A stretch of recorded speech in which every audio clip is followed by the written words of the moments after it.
Chers collègues, bonjour.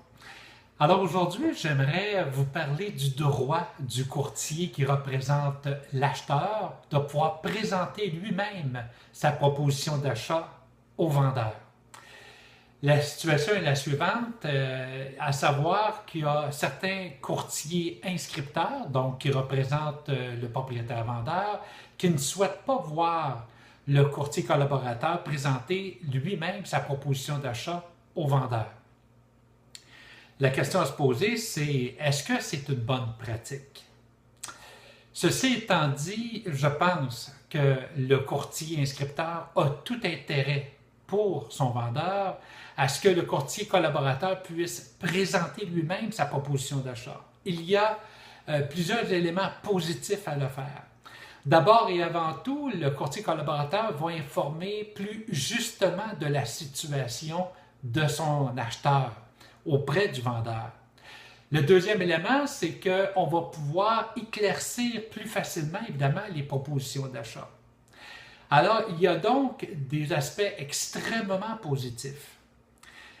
Dans la pratique de tous les jours, cependant, le courtier inscripteur croit, à tort, je pense, le fait que le courtier qui représente l'acheteur ne devrait pas parler.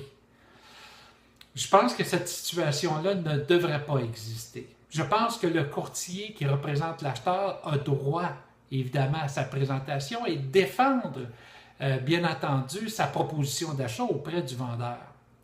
Le vendeur, lui, a cette occasion, évidemment, de pouvoir voir, évidemment, la proposition d'achat et de poser toutes les questions qui s'imposent pour que, justement, il puisse avoir des éclaircissements quant à la proposition d'achat qui lui est fournie.